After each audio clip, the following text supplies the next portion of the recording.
So our recordings, we do post them out on the website. So if there's any things you need to go back to, refer to, we have those available to us. So again, I see we got a number of new members. Hi, Nick. Thanks for joining. We look forward to your question, and I'll get a chance to bring that up shortly. But we're going to start in terms of for Judd Perkins. You had the first question, so thanks very much, Judd, for providing it in advance. So Judd's has some challenge. Judd's got a 65 BJ8 Mavic. It's in his background there with when Judd and I had the opportunity to do the pilots parade with Roger Hamel and his team there a number of years ago. So that's what that's his BJ8 in the background. But he's had some issues with his temperature gauge of late. So you want to give us a little more detail as it relates to that, Judd? And then we'll delve into that. Yeah, I noticed over the last, I don't know, 6-8 weeks that the car seemed to be running cool, and I said, "Yay!" And that's really nice. And maybe it's just the cool temperatures and so on. And when I say cool, I was running like 180. And then about a week or 10 days ago, the temperature gauge looks like it's gone kaput. It made an attempt for a couple of times. The needle would move up a bit, like 130, 140, 150, something like that. And so it seemed like it had gotten lazy. And now it appears to be pegged. And I haven't had a chance, frankly, to play with it over the weekend because I was busy with other stuff. But my question is, one of three things: the sensor in the block, the line that goes from the sensor, and then the gauge itself, and then recognizing that the gauge and the oil pressure gauge are the same instrument. And I've always assumed, I've never had to take one out before, I've always assumed that the oil pressure gauge had a line running to it, and that's how it operated. And so if you disconnect it, do you all of a sudden get a stream of oil coming into the car, or am I incorrect in my thinking? Well, you are right. It is a combination gauge. So you're right as it relates to that. And so I'll let the experts go to it, but I think it's probably the best thing. One thing I did suggest to Judd is if you remove well, obviously with the car cold, remove the capillary where it goes into the radiator itself, and get some boiling water and put it in there and see if that affects the temperature gauge. Yeah. What was one thought that I had. So others recommendations for Judd about what could be his problem, and the replacement of the gauges is not that difficult, Judd. So obviously with the BGA it makes it a little more difficult because you're dealing with the dash and the console and that bit. But it's you can replace it in combination with those. But others have some thoughts and recommendations for Judd? Well, the only thing I would add is that oil line, as long as the car is not running, if you loosen it, you might get a few drips of oil out of it, but nothing very substantial. There's a little line that comes from the back of the block that goes up to the gauge, that's underneath the hood, so you can detach it right there. But if I take the gauge out and drive the car, am I going to get some oil then? Yeah, you don't want to do that. Yeah, right. Okay.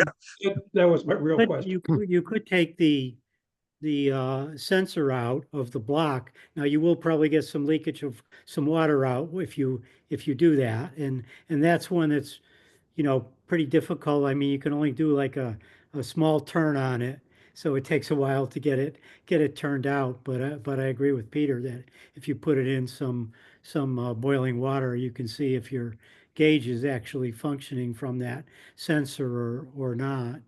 And the only other thought is if somehow your bezel. Hey, bud, how you doing?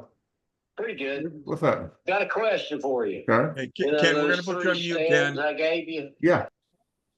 Okay. So, sorry, Les. Go ahead. The only other thing is if your bezel is down too hard on and restricting your needle there, that might be another thing to possibly look at. Okay, I'll try that, because I had a funny thing happen with my speedometer. The nut on the back of the speedometer that the cable runs into the speedometer over time vibrated loose, and then my speedometer cable snapped at that location, and so to replace the cable, I had to pull out the speedometer and fish out the broken piece and then pull the old cable out and put a new cable in. And I'm wondering if maybe in somehow or other in doing all that maneuvering back there, I might have pulled a wire loose, done something with the temperature gauge. So something for me to try to troubleshoot, although I've felt it and it doesn't seem like there's anything loose. Perhaps, Does the oil pressure gauge, is that fine, Judd? The oil pressure gauge is fine. Right. I mean- They work independently from one another, even though they're in a combination gauge. So that certainly makes it. But I agree with Les. You don't want to disconnect the oil pressure gauge and drive the car. And again, the oil pressure is fine anyways. And combination gauges they're I think a couple $100. They're not hugely expensive. Well, my sense, if I decide it's the gauge, it's probably going to be easy, unless I wait until winter and do it. It's going to be easier just to buy a new gauge rather than send it out and wait for it to come back, because I'm basically parked while that's happening. Yeah, perhaps I can explain a little to Judd. The gauge that you're dealing with, the temperature gauge, I'm not sure if you're aware that is actually a tube that runs from the engine right to the gauge, and it's completely closed. There's no openings, there's no way to unload it, and it's full of ether. And what the gauge is reading is the vapor pressure of ether. Okay. So if any leakage occurs at all in that capillary line, the gauge won't work anymore. It requires a certain amount of ether for the vapor pressure to actually work. So if you're working on the gauge and you smell ether, you need a new gauge. Okay, well, but it sounds like it's not a function of unbolting and buying a new gauge and hooking it in, because I got to get ether back in the line somehow or other. No. The gauge comes with ether already in the line, ether in the bulb, so you're all ready to go. And I should mention to you that on a BJ8, it's quite difficult to get the bulb out of the cylinder head. The position of it is it's a 5/8 across the thread nut, and the position of the nut is such that it's really difficult to reach with a wrench. What I have done is I have a deep 5/8 socket, and it's an impact socket, and I've cut a slot right up the side of the socket, and you squeeze the capillary gauge up that slot, and then you can put the 5/8 over the nut of the capillary gauge. But it is quite a difficult thing to get undone on a BJ8. Gotcha. Okay, thanks. That's very helpful. That'll give me a project for the weekend. Judd, another thing that I did similar to what Michael's talking about, I had an old 5/8 wrench, and on a grinding wheel, I ground on the outer edges of it to make it narrower, so that would give you more motion when you were removing that gauge. So, okay. So Michael's is probably a better solution, but what I did is I bought a cheap 5/8 wrench, cut it in half, and on the box closed end, I cut a slot in it to clear the capillary tube and the bulb, and then you can slide it in there, and so with a long wrench, it interferes with everything. The short wrench, you don't have the leverage, but I was able to still get it out easily. Okay. that's a good idea, John. And let me, that's all very helpful. Let me introduce Nick to you, because he's new to the club. He just bought a beautiful 1967 BJ8 black that he bought in California and had it shipped here. And I went over and looked at it on Saturday, and it's a really nice car. And we look forward to having him participate in these and getting involved in the club. Thanks, Judd. Thanks for coming by. Yeah, it's nice. I mentioned Nick what you used. I mean, my first Healey was black with red interior as well. So I have fond memories of black with red interior Healeys. Yeah, I owned an MGB, a 69 out of college, and got rid of it after 5-6 years, and been itching for a Healey, and finally found the color combo I wanted.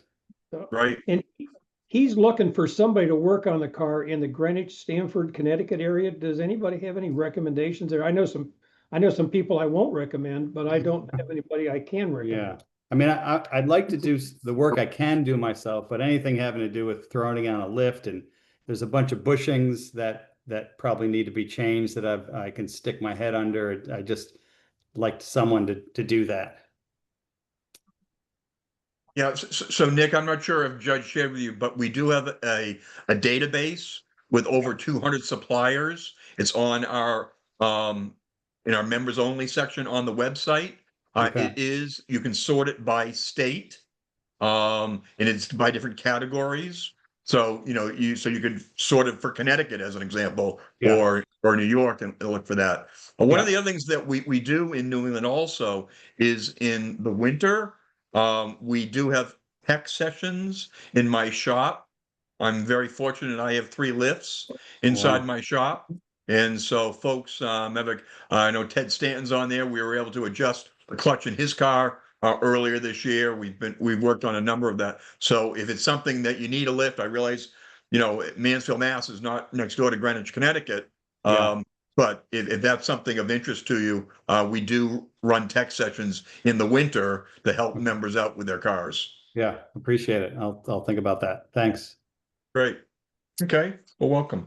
So Penny. So Penny has a BT7 tri-carb, got one of the rare ones, and she's dealing with she got a couple of questions that she has on it, but we'll start with the brake, the master cylinder, where you're having an issue with that. So you've replaced the master cylinder based on a unit you've got from AH Spares, but you cannot get the line to flare and stop leaking. Actually, it was the tank, the reservoir. Okay. Tank. Yeah. Okay, the reservoir. Okay, yes, Yep. I'm sorry. And so she's really looking for some advice or thought and recommendations as it relates to, so was it leaking before you replaced the, okay. Yes. Okay. It started leaking, and it was partially the tank leaking, but then I think it might have also been the flare leaking. It was leaking in 2 spots. So that's when I decided to replace the tank, and I got it off relatively easily after hitting it with penetrant for a few days. Hooked the clutch line up, no leaks, hooked the brake line up, and I filled the tank about 1/3 full, let it sit, nothing leaked. 24 hours, not a leak. Fill the tank half full, leaks immediately on the brake line. And it's just coming out where the line enters the flare fitting at the bottom.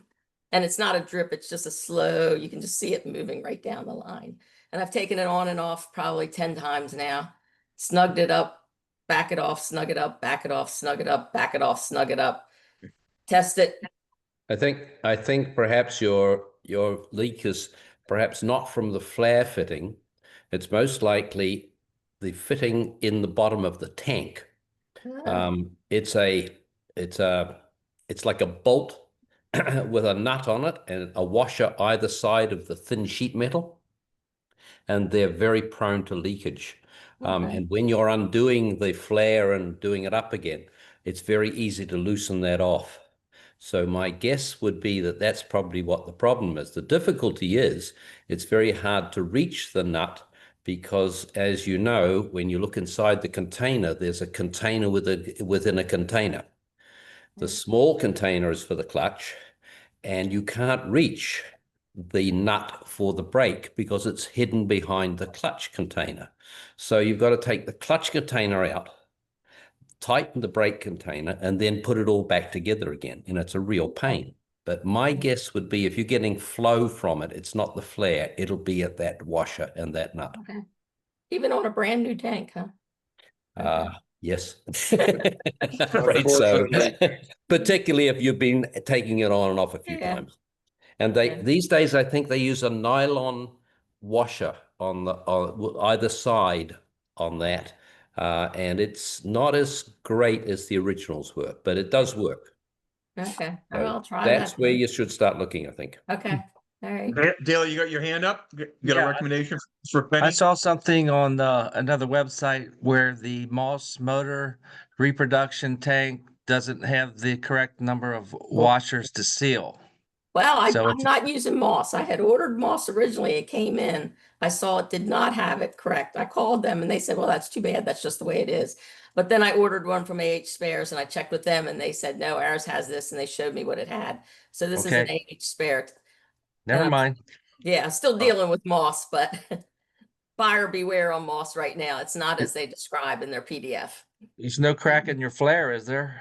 I looked, that was my first thought, that the flare might have a crack. So I took it off. I put the magnifying glass on. I cleaned it real well. I checked it. I ran my fingernail around it.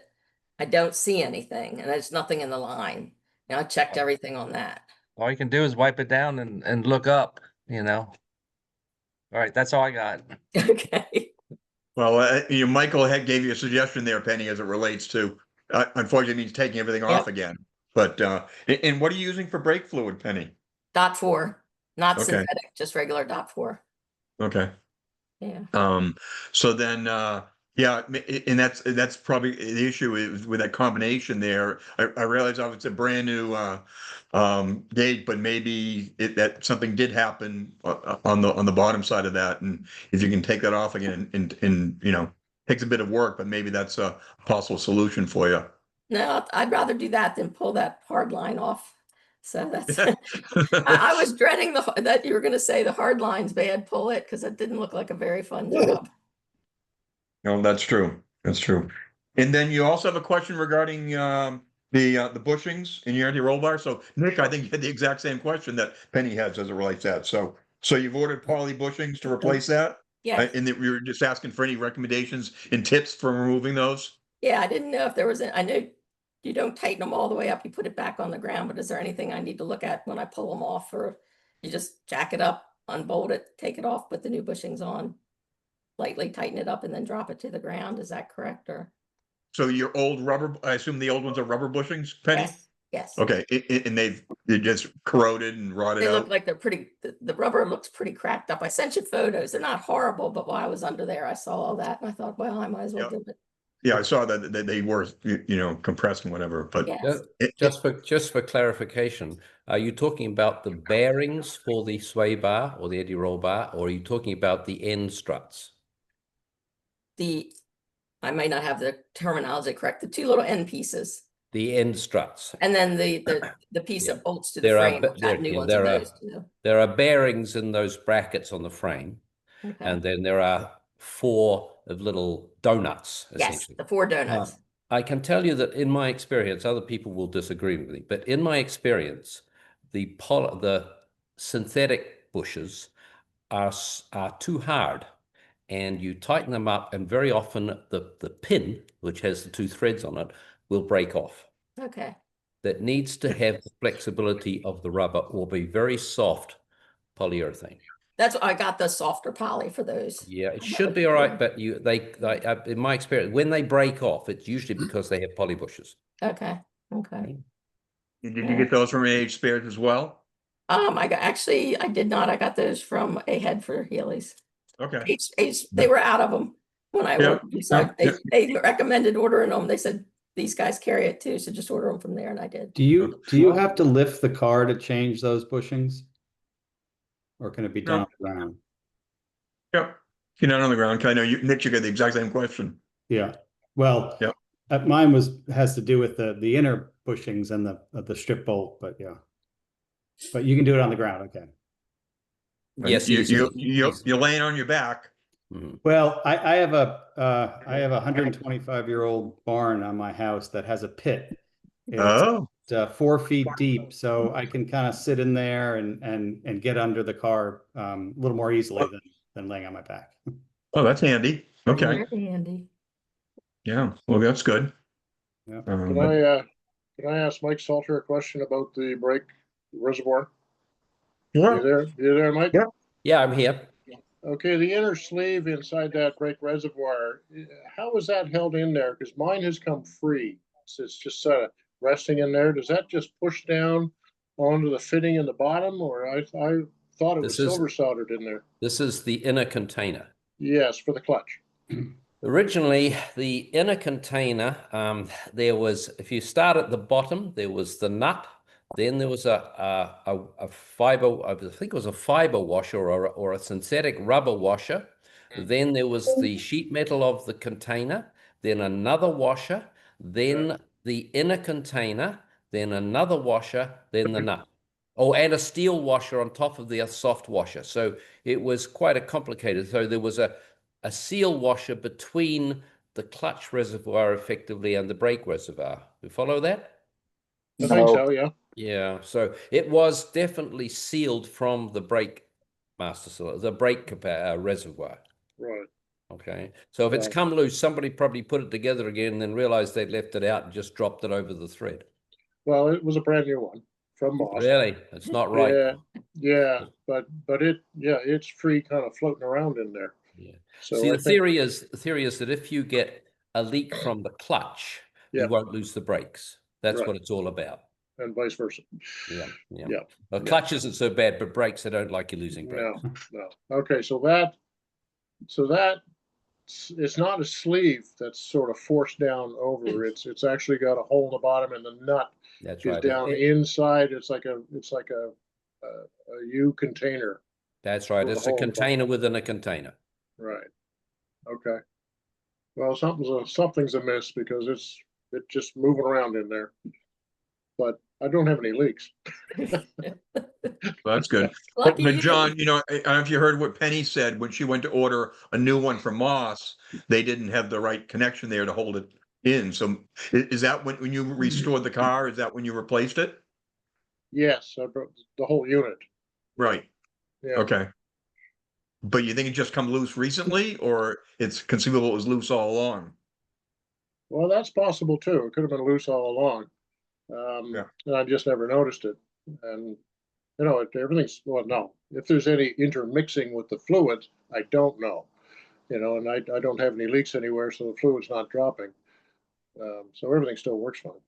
It'll be fine till your clutch slave cylinder starts to leak. And then you'll have no brakes. So Michael, I had actually made a phone call to Einan Phillips trying to find a couple parts. And she mentioned that she and Bruce thought it was leaking at the metal to metal contact from the flare fitting on the hard line to the flared fitting or the fitting on the tank. And she said that Bruce would occasionally, when he had one like that, he would put in an aluminum washer and basically tighten it down, and it would form a conical flare washer, for lack of a better word, she said. And she thought I could possibly try that. And I didn't know if that's something I should look at. I know it's not the correct way. I know that. I can't say that it's a problem that I've encountered. I've changed a lot of brake lines over the years and put a lot of stainless steel lines and that sort of thing in. If the flare, it's a double flare, and it's a full flare, it's not a bubble flare. Right. If it's done correctly, it's not that difficult to do a double flare correctly. No, I haven't encountered leakage problems there. Okay. I would say if the flare looks good and isn't cracked, as you described, it's very, in my opinion, I would tend to take Inan and Bruce's view. They know their stuff, but I wouldn't think it's a problem. Okay. She knew I was talking to you guys tonight. She just say hi next time you're talking to her. Yeah, she just they were scratching their heads over it with me as well. Now, do you recommend using Teflon tape around that fitting? No. Okay. If flare fittings are done correctly, they never need Teflon flat tape. Okay. Just curious. Okay, Penny, any other questions? Nope, that's it. Thank you. I'll look at the tank. Okay, thank you. So Nick, the proud new owner of this 67 BJ8. So just curious, Nick, I know you're in Connecticut, did you find the car in New England, or how'd you find the car? Just searching around. Hemmings actually was listed in, and it was a California 2-owner car. So it's in pretty good condition. Judd came by and he drove his. He drove my car. I drove his to see the difference, and it's in pretty good condition. But after he left, I just started going through it and looking at everything and tightening or checking the bolts. Judd showed me the shock bolts to check. Yep. But as I was going through this back to the sway bar, and this is now the inner bushings on the sway bar, the ones held on by the bracket. One of the back ones on the passenger side was stripped. It was snug, but it spun. And I took a picture and sent it to you. I couldn't Yep. tell when I was under there, but the picture actually brought out what you noticed, which is it must have been repaired before, but not very well. So there is a nut that is welded on the inside of that frame. It's stripped. The bolt is stripped. I'm assuming the nut's also mangled. So I don't know if anyone's ever had that problem. My assumption is I have to tap it with a larger thread. I don't know what other option I would have. You can't. Yeah, so that is a captured nut. So again, and Nick did send me the picture of that. So on the frame rail, it's had a repair there. It looks okay. It's not perfect, but you can definitely see, how it was tack welded in place there. And so we'd call that a captured nut that's welded on the inside of that frame rail, Nick. Okay. But you're saying that the threads on that are stripped, and that's why you can't get that bolt to tighten up. Correct. And the bolt that was there, it seems like I believe it's a slightly different bolt than the standard, which I believe is supposed to be a 5/16 24. I have a feeling it's stripped with the 5/16. Someone tried to put something a little bigger in there, but it's not going to thread itself. Right. So I've never threaded something. I don't think it should be that hard, but I just figured I'd ask if anyone had any experience doing it and what they would suggest to thread it, like up to a 3/8, 7/16, or what would you do? Yeah, you're in. So do you have a tap and die set? Well, I've been using Amazon to buy a lot of things these days. Yeah. You're in tiger country there.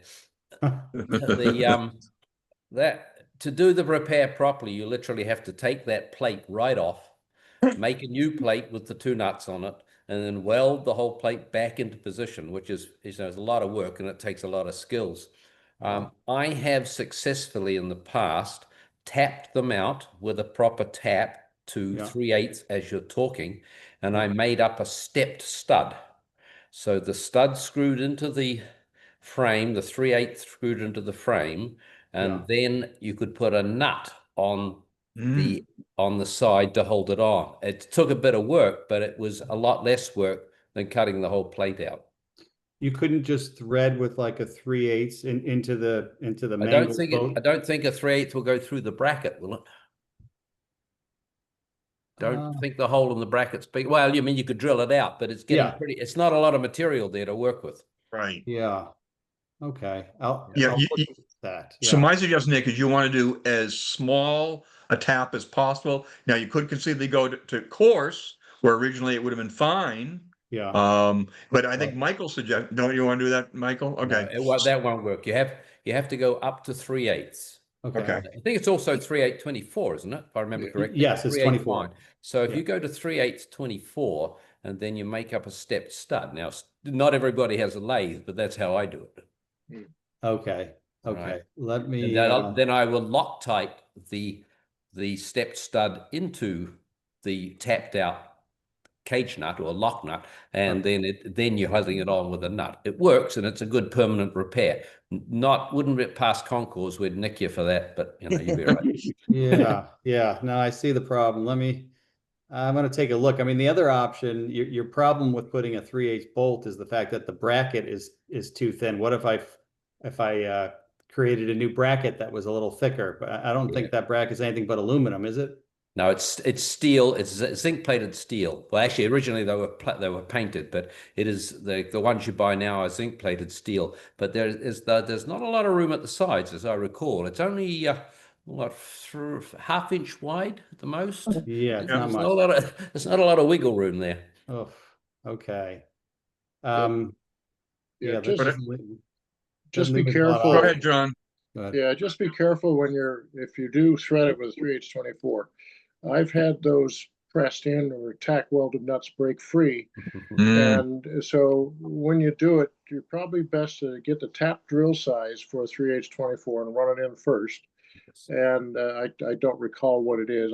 I think it's actually a 5/16 is a tap drill size for a 3H24.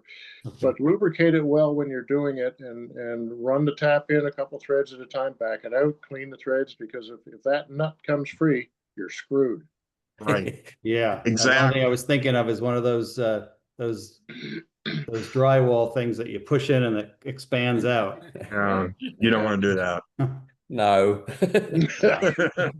We're talking cars here, not walls. Yeah, that's what I figured. Okay, well, let me do a little more investigating there. My assumption is I'm still, not that I'm running any races, I'm still driving the car. It's not going to, blow up on me by doing that. The bolt still stays in there so far.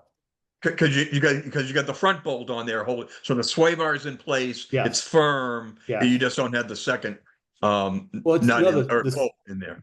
the second bolt's in there. It's Right. it will spin with, but it's kind of tight. Okay.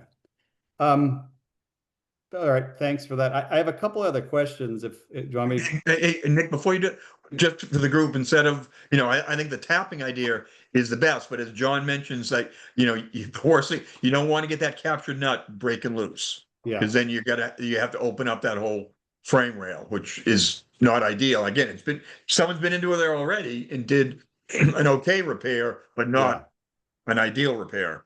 Yeah. So be careful with that. So I think John's suggestion there, making sure you're using plenty of lubrication in there and just going a little bit at a time.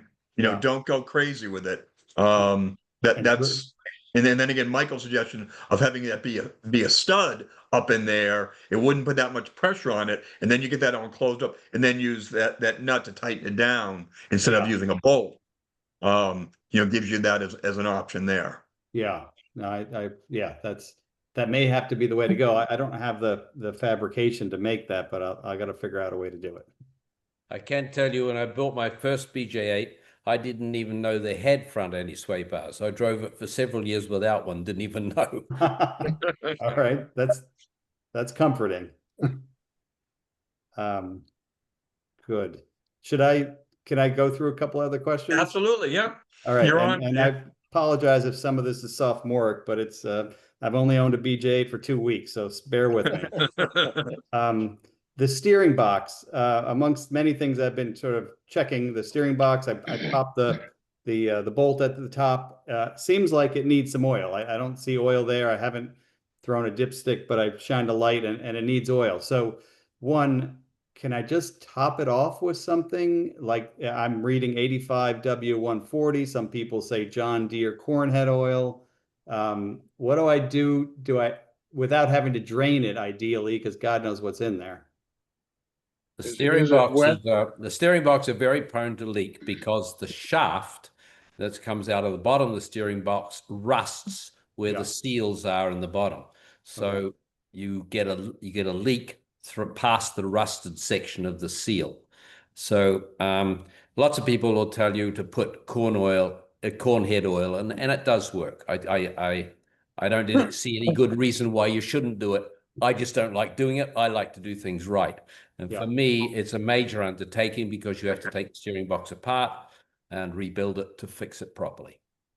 Got it. So there's your choices. What's the oil to put in it if you don't use the cornhead oil? I think it's 80-90 high point. Okay. You call it cornhead oil. It's cornhead grease. Yeah. Yeah, it's grease really. Cornhead grease. I run that in mine with no issues. Okay. John Deere. And do you heat it? I've read some people heat it up, try to get it in there. You just gotta. Well, no. Hadn't heard that. Comes in a cartridge, so you can go to your Amazon and get a needle for the end of your grease gun and put the needle in instead of the Zerk fitting. Okay. Stick that down in the hole, and it takes about 30 pumps, and you'll put enough grease in there to keep everything lubricated. And the grease does not leak out, which if you fill it with oil, it will leak out very quickly. Okay. I think I'll give that a shot. Related to that, my steering, I think, is reasonably tight. Judd drove it, felt similar to his car, but I know there's an adjustment nut right next to that, where I've read and seen on YouTube how, in theory, you're supposed to, sort of center the wheels and tighten the nut down. Is that worthy of messing with, or should I leave well enough alone? How much free play do you have in the steering when it's straight ahead? It tracks pretty well. I'm not correcting back and forth, but it's not a BMW or a Mercedes. Sorry, the question Never is, will be. the question is, when the car's sitting on the ground with the wheels straight ahead, Okay. and you hold the steering wheel, how Yeah. far can you move the steering wheel before you see the wheels move? I'd have to go back and measure that, but It should be no more than 2 inches, inch either side. If the Okay. wheel doesn't move for 2.5 inches, you've probably got a bit of a problem. Okay, and that's how you might adjust it with that That's how, screw. right. Okay. And be very careful adjusting that and then going for a test drive with it too tight. It's quite exciting. So you hit the center and then you just back off slightly and then That's you're good. right, yeah. Okay. Okay, fair enough. The other comment would be on the other side of your steering box, there's an idler, and that also needs to have grease in it, and make sure that that's full. It's on the opposite side of it. Yes. Okay, good point. And if I'm going to use the corn head grease, I'm going to use it on both. Right. Okay. Yeah, the idler takes very little grease. Okay, good to know. And I think the last question is more of just, I was going around checking the bolts around the engine, and I found 2 that were kind of loose and almost I just questioned why they were loose. And they're on the Moss diagram, they secure the side cover, the middle and the one closer to the firewall were loose, and I cranked them, half a turn or so. Then I stopped, saying this just seems too loose, and I didn't want to do something wrong. Yeah, you're okay. It's a real fiddle that they're pressed steel casings or pressed steel covers. Yeah. And if you over tighten those bolts, all you do is distort the cover. They have a fiber washer originally under the head of the center nut, and it's a real fine balance between just getting it tight enough that it doesn't leak. Okay. So that's the trick. But if you crank on them, you'll definitely distort the cover, and then you have to take the cover off and beat it flat again, and particularly beat the area where the bolt goes through flat, and then start all over again. Okay. I didn't turn them too much. I think I'm going to leave well enough alone because I didn't see any leaks there. So leave them alone. Yeah. So I am showing. So it's the bolt 82 and 92 on the Moss catalog that Nick had sent me earlier. But yeah, so Nick, there's always a saying: if it's not broke, don't fix it. So we all tend to want to get to perfection, but it's with these cars that are 60, 70 years old, it's something that if it's not creating a major problem, it's probably best to leave well enough alone. Yeah. I looked at it Saturday when I was at his house, and I'd trade his engine for mine any day. It runs well, though. Well, in terms of leaks there. Judd, you helped me. It was idling quite high, probably 1100 RPM, and we unscrewed the simultaneously or equally the fast idle screw, I believe it was, and we got down to about 900. Won't go much lower. I know there's a slow idle screw as well. I haven't messed with it because I don't want to throw the thing off, but is it an easy way to lower that idle to, You have a workshop manual? Do you have a factory workshop manual? Just came today in the mail. Right. Take there's a section on HD carburetors in there, and take the time to read it thoroughly, and you'll have a much better understanding of what you're playing with. Okay. The big screw that you're talking about, which is the real idle speed screw, the further you screw it in, the slower the idle is. Then they Okay. screw it out. It's a bypass. It bypasses the butterfly. Okay. Okay. You can understand what I'm talking about. But Yeah. read that section. It's worth knowing how they work before you start twiddling with them. Okay, no, that makes sense. And I'm assuming I don't have one of those vacuum bulbs, but maybe I'll invest in one later. But I'm just going to start with them equal and then, back each one off. Yeah, you don't need a unit. You don't. Everybody talks about unisinks. You don't need a Yeah, unisync. you don't need to use a unison on those carburetors. No, okay, great. And Thanks. it's a pain in the ass getting the filter off anyways. That was a question I was embarrassed to ask. I looked at it and I just looked at it and said, you have to take the whole carburetor off to get the damn filter off. It just seems impossible. No, don't do that. No. No, you can get those off, but again, you may need to have a wrench, and you may need to grind that down to make it smaller so you get more turns on those 4 bolts that hold that on there. Yeah, no, it makes sense. Terrible design, but I get it. Yeah, it is. Now, again, what you can do also is if you do take those out, you can get nuts that have less of a play with it, so that they're easier. And I can send you a picture of what I have on my car. It makes removing those much easier than what you're dealing with as the standard ones. Again, as Michael would say, it wouldn't pass Concours, but it makes the removal of those far easier. Yeah, that would be nice. Send them, because I assume you should clean the filter once a year. No, you don't have to do that. No? All right. Don't There you go, mess. Charlie. Once a decade? And Charlie owned his own shop, so he knows what he's talking about. Okay. Peter, could you include me when you send that? Sure. I'd like to convert to that. Okay, Alden, no problem. Okay, thank you. The filters are really a sieve. They just take out the big lumps. Okay. Yeah. They don't do anything. I read or saw a YouTube where someone said just have the engine on and hit a couple hits of carburetor cleaner into the intake, and that'll all the cleaning you need. Does anyone do that? That flushes all the dirt that's collected into the filter back through the engine, which is what you're trying to stop in the first place. All right. Bad idea. If you really want to try synchronizing them, if you have the air cleaners off, you just need a piece of 3/16 hose. Put one end in your ear and the other one down the throat, and listen to the hiss between the two. Yeah. And it works as good as I prefer that over a unison, because a lot of places I can't get a unison into my cars.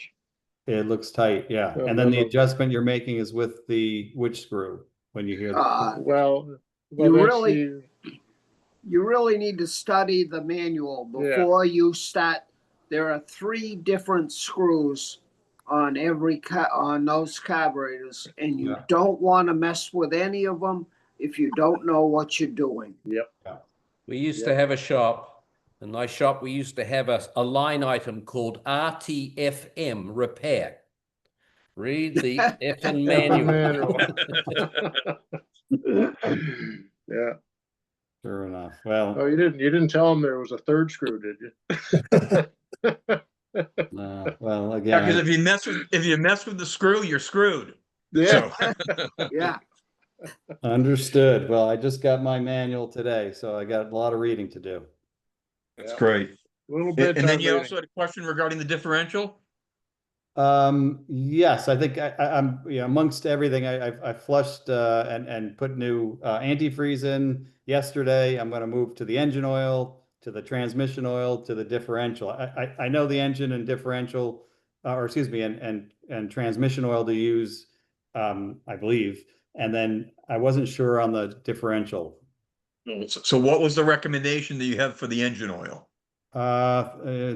Engine oil was, Castro, or where did I write that down? Okay, so the recommendation that I have, Valvoline VR1 2050 racing oil. Got it. With ZDDP, which is zinc. Yes. Non-synthetic. It's a yes. I got the Valvoline VR1.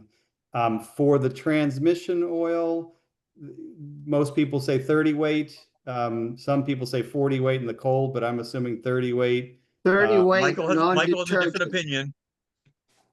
Go ahead, Michael. Well, okay. We've been here before 1,000 times. I know, I'm sorry, I'm a newbie.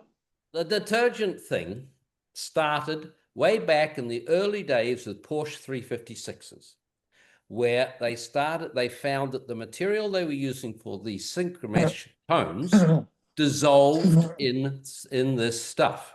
So it's become folklore that you never use detergent oil in a transmission. But for BMC transmissions, it does not matter. Okay. So some folks You can use online any 2050 oil is just fine in the transmission. Yeah, I run except synthetic. I run 2050 in mine. Any thoughts about Redline MTL? People have been recommending that online. Well, you'll make them rich. It's expensive. That's what they say. Okay. But the for the differential, what does the group recommend? 80-90 hypoi. Excuse me, one more time. 80-90 hypoi. High point. Hypoi refers to the type of gear that it is. It's a hypoi gear, and hypoi gears have a lot of slip in them. So they have additives in the oil that promotes lubrication on the slippage. Okay. 80-90 hypoi. Okay. And not synthetic. Not synthetic. In Canada, Go ahead, John. Sorry. I said in Canada, the VR1's got ZDDP in it. You're right, it does. Yeah. And Dale just put up hypoid in there in terms of the spelling of that, Nick, for you. Okay. Where did he put that? Can you see under Dale B? Are you looking at a gallery view in Zoom? I'm not, but okay. HYPOID. HPOID. HYPOID. Okay. So since you're talking about differentials, and again, it sounds like you're looking to, possibly look at future opportunities with the car. Your car, I assume it's an overdrive car? Yes, and that works. Okay. It works well. I've tested it out. Great. Now, there's something you may want to consider for the future is the non-overdrive cars had a 3.54 differential. It is a nice enhancement to put in a car with overdrive, that 3.54 differential. Now, in the past, there were a number of folks that were making the gear sets for those. There are not as many out there now, but it's something you may want to consider. I do have that in my BJ8. It certainly makes highway cruising more comfortable. Yeah. Because it brings your RPMs down, and you're not constantly having to put it into overdrive with that 354 diffs. Now, I had a situation. I was up at Roger Hamel's up at Conclave in Charleroi, and I lost my overdrive on the way home, and I drove home with my BJ8 with that 354 diff on the highway at 70 miles an hour with no problem. If I had that 3.9 diff in there, it would have been screaming the whole way. Yeah, I think, Judd, did you have that done to your car? You had mentioned something of that. Yeah, no, I did. Yeah. And if you do it, don't forget to get the speedometer recalibrated. Oh, good idea. Well, no, did your speedometer fluctuate anyways, Nick? The speedometer is pretty steady. It did fluctuate a little today. I was driving it, but I did some fiddling behind it, and I think I solved it. But my car, because I just came back from Norwalk today. My car at 80 miles an hour is 2,700 RPM. That's great. Yeah. So just something for the future, since you're talking about differentials. Yeah. A fluctuating speedometer is quite a good argument in court, by the way. That required for concourse? Well, I don't know that anyone would know it had your 354 diff in there for Concours anyways. Fluctuating speedometer. Oh, I got you. I'm sorry. You're not going fast enough in Concord. It's sitting in there. We were talking about getting air filters off on BJ8s. I just remembered I have this special tool that I made several years ago. And it's probably the best thing I've ever made for getting those things off. There's a bit of a 1/2-inch wrench pivoted here, a handle, and it makes it a lot easier, just in case. I like it. Nice to know. And you're selling those? No. So Nick, any other questions? No, I certainly will. The next few weeks or till it gets cold, I'm going to be fiddling through the whole thing, and I'm sure things are going to break on me or I'm going to have questions. So I'll be back. I'd like to know what you fiddle with back there to stop the needle from bouncing. I don't know. I did it while I was driving. I said, well, maybe something's loose, and I was driving down the road, and whatever I did, it just it came back to life, I'd like to know what it was. I'm going to stick my head. I had enough trouble today. I almost broke my back. I replaced there's I guess a cotter pin and a cylinder that connects the brake and the clutch to the push rods. There were bolts in them when I noticed when I bought the car. I said, that's not too safe with the movement on a bolt is a disaster. So getting the clutch in, the brake was easy. The clutch took quite a while, and I had to pull myself out of there 2 or 3 times before I could get it done. Yep. But they're not the most fun working there in the footwell, is it? No, not at all. Peter, can I jump in here for a sec? Go ahead, Ken. When we were talking about what to use in the transmission, one person says 30 weight non-detergent and another person says 2050 ZDP. Oh, okay. Do I toss a coin? Well, the shop manual says 30 non-detergent, but it's like you learn the No, good. it doesn't. The shop manual says use engine oil 2050. Yeah, that's right. Really? Right. Okay. Yeah. That's correct. Thank you. This straight 30 thing is old wives' tale. Okay, I stand corrected. On getting into the wheel well or the well and the driver's side and all that stuff, it's nice if you have a 12 or a 13-year-old boy living near you, which I had once upon a time. It was really great, and he was interested in cars. Don't have that. Yeah, well, I'm not sure we'd go down that path anyways. That's not for this call.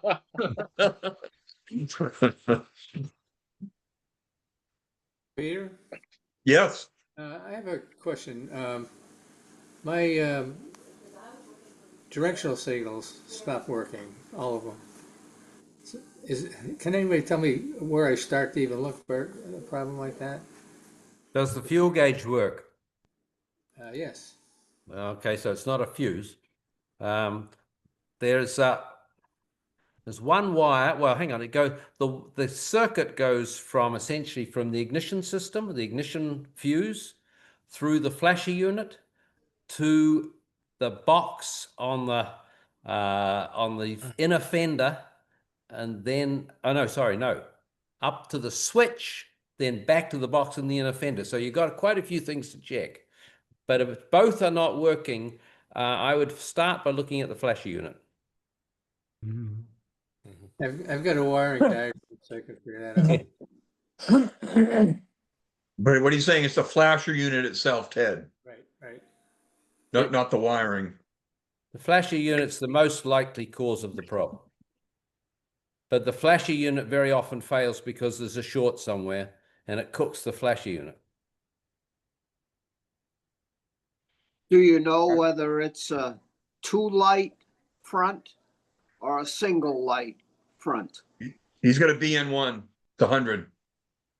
Single light. That's a single light. Okay. Yeah. So that uses the relay. And that control box that defies imagination. Yeah, No, but Michael, most likely is the flasher unit, actually. Give that a try. That could do be, you know, Michael, is the flasher unit for 100 the same as it is for a Sprite? Yes. Now this gets really complicated if you're talking concours. No, But we're not. we're not talking concours. How many warning lights do you have for the turn signals? 2 or 1? You know, on the dash, how many do you have? 1 or 2? Do you remember? yeah, one. Yep, just have 1, I think, on a bug eye, don't you? I want a bug eye. Yes. Oh, I thought you Yeah. were asking Ted about his. I'm sorry. Yeah, Yeah. a bug eye, you have just one. Yes. Yeah, that's right. So then the flasher unit's the same as a big Healy. Okay. Now, So I do have a spare unit, Ted, for a Sprite. I don't have a spare one for 100. It's the same. not Yeah. necessarily a British part. You can And- go to a parts store and get that. Yeah, the round barrel flasher units are the same for an MGB, Triumph, Healy, whatever. There's only 2 part numbers in Lucas for the flasher units. One had screw-on connectors and one was push-on. Okay. And do we have one for the flashers and one for the turn signals, or is it just one? Just one. Just one. Yeah. That's the ground, right? Because I think mine stopped and Yes. moved the ground. It's a round tube. Tightened the ground right up and they did come back, which was lucky, easy fix. Mm. Well, that's a good point. Have you checked the ground, Ted, where it's attaches to the firewall? I haven't even looked at it yet. Flasher unit isn't grounded through its connection to the firewall. Not. Sorry. Okay. No. It just should a little bit of elaboration here. It's a little more complicated than that. You'll notice with a Healy that when the turn signals come on, the pilot light on the dash goes off. When the turn signals go off, the pilot light comes on. And also, if one of the bulbs goes out, the pilot light stops flashing. It flashes once and stops flashing. And it's all an incredibly ingenious part of that flasher unit. So it's not quite as simple as any old flasher unit, just to let you know. Got it. But the original flasher units all utilized a bimetallic strip, which heated up and cooled off, so it moved backwards and forwards. But I think all the new flasher units now are all electronic. Are they? Okay. So you lose the warning that one of your turn signals is not working, because right. When one of the turn signals is not working, as I said, the pilot light stops flashing. Yeah. All right. It's something for people to study. Yeah. Okay. Ted Carr, you want to give us an update on your overdrive unit for your BN1? Oh, sure. I'd love to. And in the last tech call, Michael Salter, because it wasn't coming out of overdrive, even though the whole thing was rebuilt back in November, it would go in okay, and eventually if I sat there a while, it would tend to come out of overdrive. And Michael's suggestion, which had me thrilled, was the operating valve. So I took that out and everything was very clean. The little hole at the bottom looked just fine. Just the same, I blew it out, cleaned it all out, put it back in, and I'm still having the problem. So while I was messing with it, not messing with it, but doing diagnostics, so to speak, with the car in the garage, I noticed it still wouldn't, when I flipped the dash switch out, it really wouldn't come out of the overdrive condition. And then I happened to notice something smelled like electronics burning. And I noticed that the solenoid was getting rather hot. So I said, I think it's the solenoid, and probably the little pin inside coming up into the contacts was sticking or something. And when I took the rubber boot off, I could see where it was actually like kind of burned around in there. So I have put a new one on. I haven't had a chance to drive the car because I had a delay in getting the new one. But now everything working it in the garage works just so nicely. And when I hit the switch, it goes right out of overdrive. So I'm looking forward to having a nice drive, I hope tomorrow. But so that was something different. I did actually notice it blew a fuse. The prior owner had put inline fuses in many places in the car, particularly in the overdrive circuit. So I think whatever that heating situation was for the solenoid, it may have blown a fuse also. So once I discovered that, put a new fuse in, and then I was back to the solenoid, and now everything seems to work very nicely. But it was pretty clear that that solenoid was overheating for whatever reason. It was sticking, and it was replaced in 2010. But so all indications are I think I may be beyond this, and I sure want it to be with the Summit looming in front of me by less than a month. So if everything goes well tomorrow or the day I get to drive it, I'll let y'all know. Little sidebar on that is I decided to order the solenoid from Healey Surgeons. I like ordering parts from them because when Bruce did service, he used the parts they were selling you, so it was a good guarantee that the parts they were selling you, because they're using them themselves, would work better than Moss just saying, "Well, that's too bad," you know. So so I called it up. I ordered one from Inan on August 7th in the morning. She said, "I'll ship it out that afternoon," which she did. And normally to the Hudson Valleys, things come like overnight, maybe a second day, but it didn't come in, and it didn't come in, it didn't come in, and I'm waiting and waiting. So I asked her for the tracking number, and it was shipped UPS. So I get the tracking number and I look at it, and it made it pretty quickly up to the UPS distribution center in Kingston, New York, about half an hour north of me. And then it reads that they shipped it out, and then they sent it back in. It said the service disruption occurred. The package is undeliverable and is in the process of being disposed of according to local guidelines. I guess they threw it away, but they didn't tell her. They didn't tell me, and I was just waiting and waiting and waiting. And we had a chuckle over that, and she sent me another one, and that's the one that's in the car. But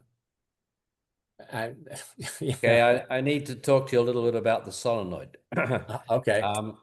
When you install the solenoid, yeah, when the overdrive engages, you may have noticed on your old one, there's a little plunger that comes up and opens a pair of points. Mm-hmm. You notice that on top of the solenoid? Yes, I did. Right. It's absolutely critical that they do the adjustment that still works correctly. Because if those points don't open, the solenoid draws about 25 amps, a lot of grunt, and overheats very, very quickly. When those points open, it takes it from a pull coil to what they call a hold coil, which draws about 1.5 amps, and that way the solenoid doesn't get toasted. Mm-hmm. So before you drive the car anywhere and operate the overdrive, put an ammeter on the line between the solenoid and the power and the wire to the solenoid, then turn the overdrive on. And when the overdrive is on, you've got it in gear and all that sort of stuff. When the overdrive's on, it should not be drawing more than about 1.5 amps. If it's drawing much more than that, then you need to adjust the arm for the solenoid. It's very important.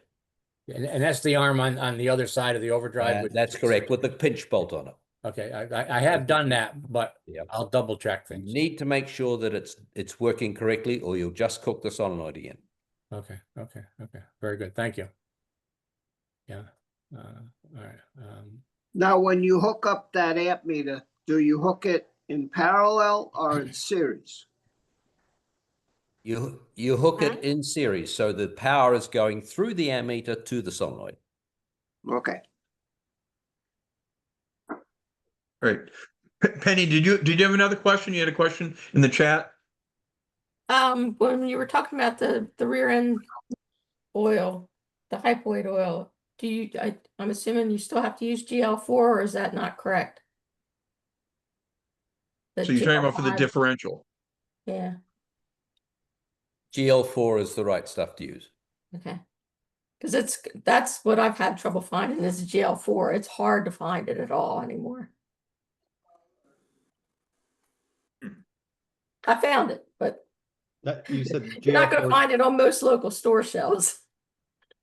You have to find it through Amazon, Penny?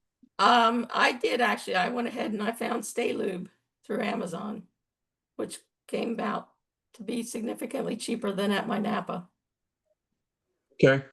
There is a reason not to use GL5, but I don't know what it is. Sorry, I've forgotten. It's bad You for get- yellow metals. You get to my age, these things.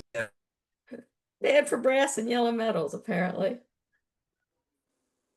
Are there other questions tonight?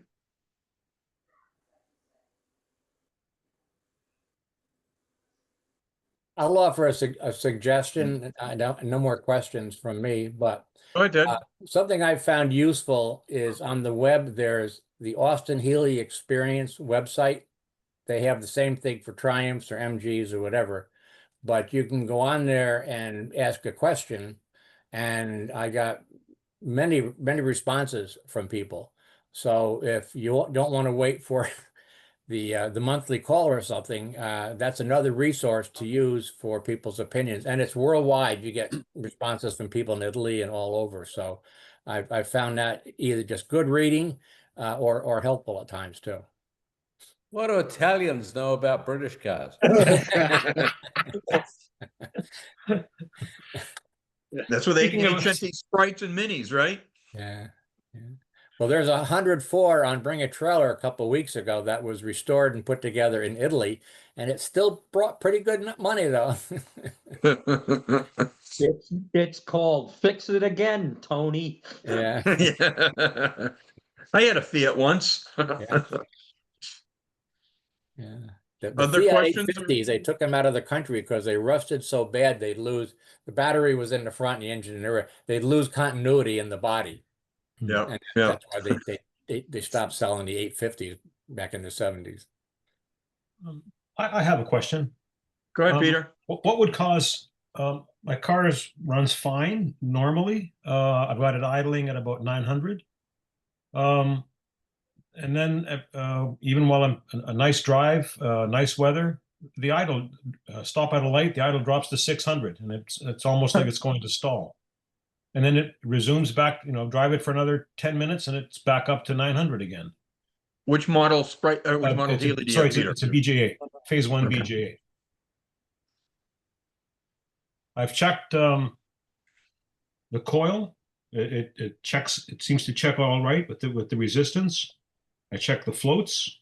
I checked the high tension wires. Pete, the most likely thing is that the screws that secure the butterfly in one of the carburetors are not tight. So when you're driving along, the butterfly jiggles down a little bit in the slot in the shaft. And you come to a stop and it's holding the throttle slightly open. You'll find quite often if you flick the throttle, it'll drop down. And that's when the butterfly slips back into position in the throttle shaft. It's not hard to fix, just have to take the carburetors off. Or your throttle shaft is worn. True, yeah. But inconsistency is usually the butterfly sliding in the shaft. You mean the butterfly, the disc sliding inside the slot in the shaft? That's correct. It's sliding. It's just slipping inside the slot, and that's enough to hold the throttle slightly open. You see. And those have two screws in them. They do, and the screws are meant to be bent over at the back. Yes. Okay, but I have found them. They're just loose enough where the butterfly will just slip down inside the shaft, and then you get a high RPM, and then you flick your throttle off, and so the low RPM is probably correct, and the high RPM is when the throttle butterfly has slipped down a little bit. Okay, all right, I'll check that out. Thank you. Just pull the carburetors off and have a look at it. I've done that a few times. That's not a problem. Maybe Thanks, another Michael. idea is, and I had this once, in the distributor, you take the cap and the rotor off, and you're supposed to put a drop of oil occasionally down to the top, and that, that could stick if it hasn't been ever oiled, and that whole top assembly goes on the main distributor shaft as it comes up, and that has to spin a little bit. So that's another very easy thing to do. Yeah. Could it be a faulty condenser? No. No, I wouldn't think so. Okay. All right. Something mechanical. All right. Thank you. No, thanks for the question, Peter. Other questions? Peter, Yeah. Hey, Ken. hey, I got a question for the group. I was working on my car today and the fan shroud popped off the radiator on me. What's the best way to reattach that? Does it need to be soldered? Yeah. Yeah. Yeah, it has to be Yeah. soldered, and you have to drain the water out of the tank. What the trick is, you drain the water out of the tank so there's just a little bit of water in the tank to protect the tubes, the solder in the tubes, and then you can, if you're very, very careful using a torch and very carefully cleaning everything, you can solder it back on without taking the rad out. It's tricky, but you can do it. Or you take it to a professional. Yeah, yeah, I'll take it. Now, what I did with my car didn't have that red. It was long gone off the radiator. So I made a little bracket that came off the thermostat housing with two screws. So your nuts were still there holding the thermostat housing in place. I think I ended up putting longer studs in, and it was like a Z-shaped bracket, and it came up, and I made an aluminum piece that was the same shape and over top of the fan blade that offered protection. And what's great about that is you take the two nuts off, and that's out of your way if you ever want to do any work on it. That's a good idea. Yeah. Yeah.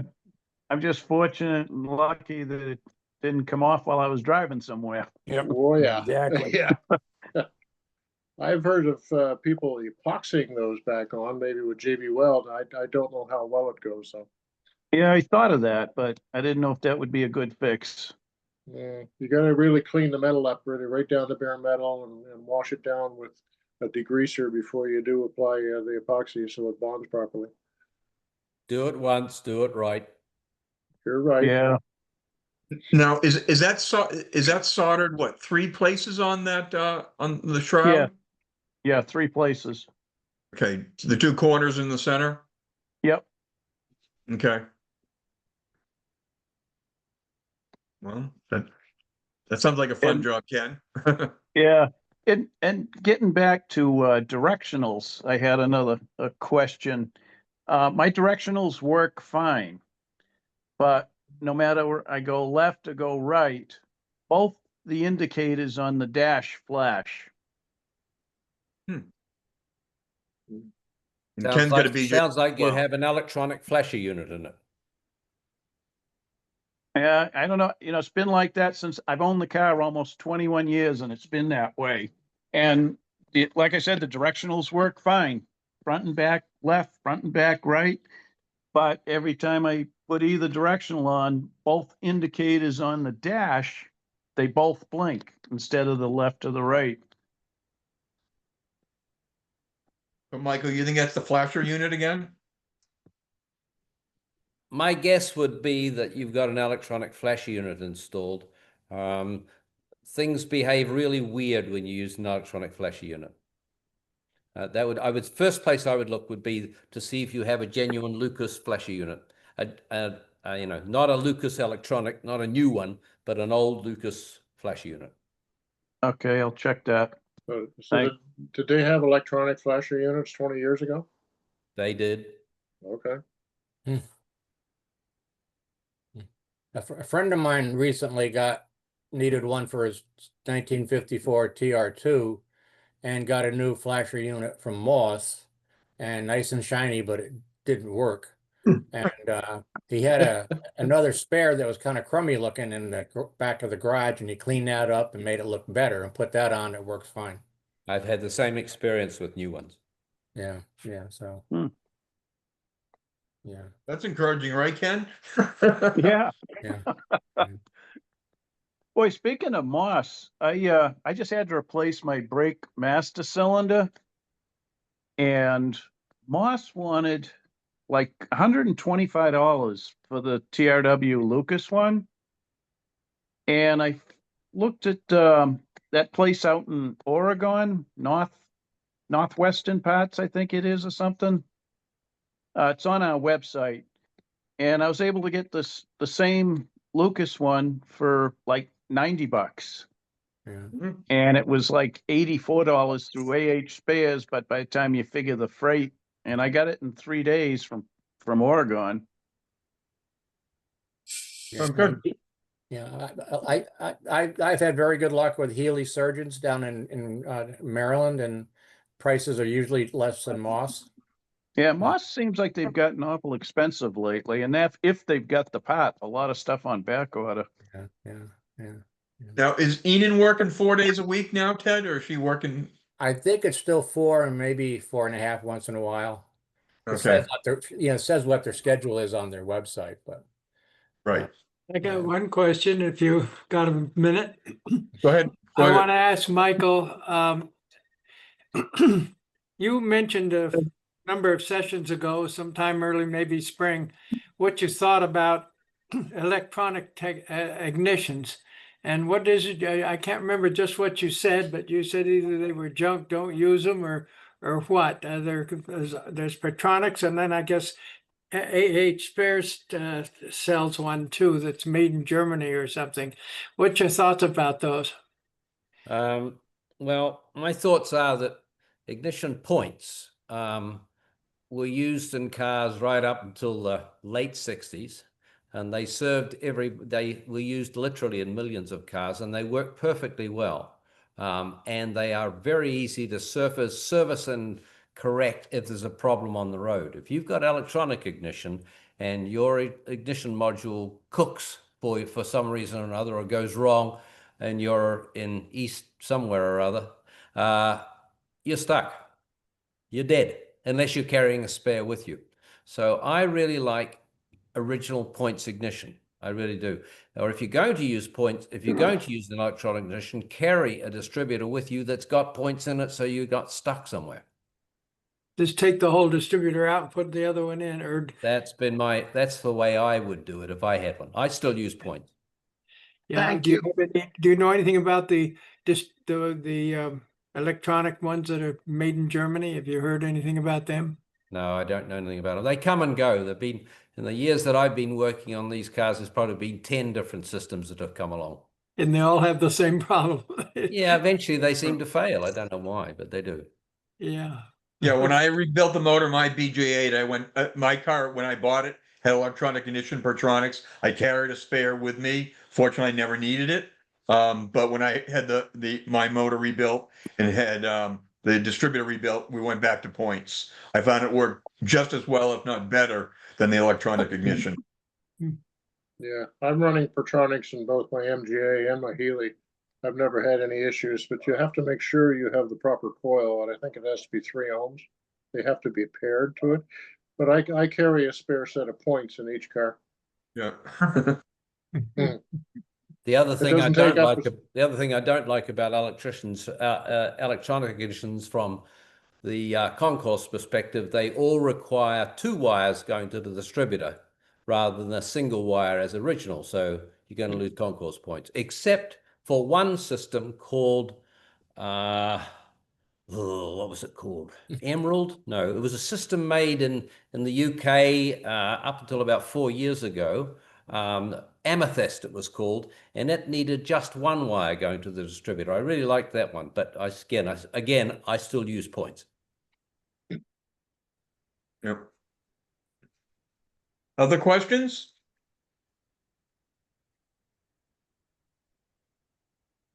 Well, I got a question for Bob Ewell. Is he still there? Yeah, Bob's there. There's I took a picture of you once. You have a poster behind you on your wall from the British Motoring Festival in Nova Scotia. I was wondering when you were there to get that. It's gonna look behind him. 2016. There it is there. That's the same poster? Yeah, 2016. Okay. Well, my daughter made the poster. Oh, wow. And I was there at the show, of course, before I had an opportunity to meet you. I was, actually, that was before Obama-Healey. So do you want a royalty for it now too, John, since your daughter did the poster? Absolutely. Good In luck. American dollars. Oh, wait a minute. No, they'll probably get charged a tariff on. No, wait, no, Bob's in Canada. That's right. Yeah, that's all right. Yeah. So, If you okay. want to follow up a bit on electronic ignition, several years ago, the Pertronix would work perfectly well with copper core ignition cables, and then they changed something in the manufacturing, and they recommended not to use copper core cables, which we ignored. And they would run about 200 miles and then fail. So we had a lot of discussion with them, and it was then that we found out that they had changed the way they were made. So you have to use a silicon core, the spark plug wires. You can't use the solid cores anymore. Yeah, that's I've got the Moss Cobalt. Yeah. And my distributor cap is from a TR6. It's a plug-in top. Yeah, we had found too with the silicone wires that the side entry caps with the screw that fixed them would break the center core, and after a while they would stretch apart and they would arc, and until they got too far apart to arc, and then you were in trouble. You get misfiring, and that's why the copper core wires were a much better option in those side entry caps. But using the Pertronix, then you were running into trouble. Yeah, I've heard that down here. There's a couple of fellows with Healey's that, well, Roger, Jerry Hull, he's got steel core wires, and he's had trouble. He's done away with his Pertronix. Okay. Anything else before we close tonight? Okay. Well, thank you all for your time. I know a number of you are in the Northeast. We'll see you on September 28th and for our summit. It's our 50th anniversary. We've got 65 registrations for the event, so we're looking forward to that. Hopefully, we'll have nice, decent weather in the 70s during the day, and I'm looking forward to that. And those of you who are in Massachusetts, there is a car show in Wilmington, Mass. An all-British show for the first time. Roy Crane, who's our wing coordinator in Wing 5, is coordinating that. I know Bruce Ketchin's going to that, and so that's in Wilmington, Mass. And so we again look forward to then. We'll have updates as it relates to Summit the last week in September. And again, this call is always the second Monday in October. So we appreciate all of your feedback, comments, and recommendations. Nick, welcome to the club, and feel free to reach out with questions moving forward there. Yeah, Peter. Yes, go ahead. It's Ken Beck. Ken Beck. Anybody going to Encounter this week? The Poconos. Anyone on this call going to Encounter in the Poconos?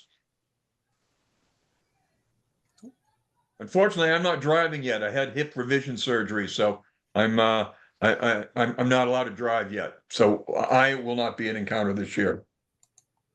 Anyone else going? I can't go. It's in the States. Yeah, got it. Yeah, I saw this. A number of the group, the Philadelphia group, was caravanning down together to Camelback. So we'll hopefully have a great week. The weather looks good, I think, Ken. So that's excellent. So have a great weekend at Encounter. Okay. Back in the Poconos. Okay. Thank you all. Have a Thank good you. night. Have a good one. We'll hopefully see you in Falmouth. If not, we'll see you in a month from now. Take care. Thank you. Thanks, you. You're Peter. welcome. Thanks, Penny. Thank Good you. night. Bye-bye. Bye. Good Bye-bye. night, Peter. Good night.